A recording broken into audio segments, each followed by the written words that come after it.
បំព្រាកំឡុងជនបទចិត្តស្មោះអំណត់ឥតញញរេ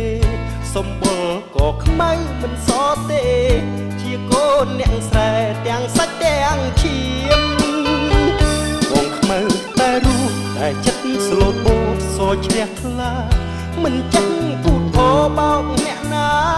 ជួយយកអាសាអូនបានណាអាស្រ័យជួយដល់ចិត្តស្មោះអ្នកស្រែទាំងអង្គដឹងដែលថ្លៃរូបបងជាប្រុងចិត្តចាំងក្តីទោះខ្មៅមិនថ្មីស្រីគុំតួមិនលិញឬអូនយល់ថាខ្មៅបងនេះណា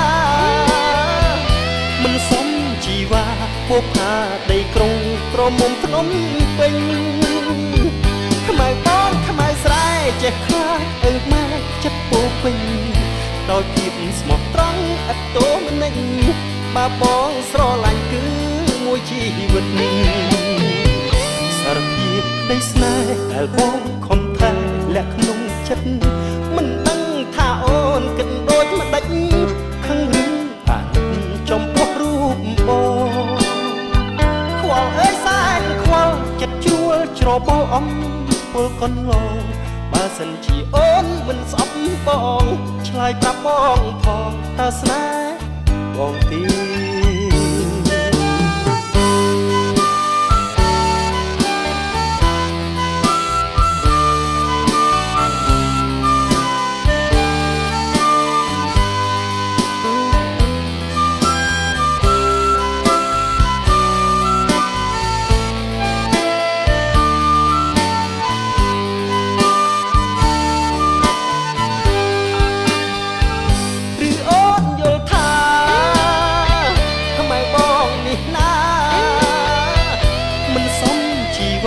ពុកផាដីក្រុងក្រមុំភ្នំពេញខ្មៅបងខ្មៅស្រែចេះខ្លាចអើម៉ែចិត្តពោពេញដោយភាពស្មោះត្រង់ឥតតូមនិញបើបងស្រឡាញ់មួយជីវិត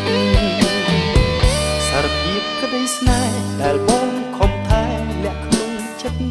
មិនដឹងថាអូនគិតដូចម្ដេចខឹងឬអាណិតចំពោះរូបចិត្តជួលច្របល់អំ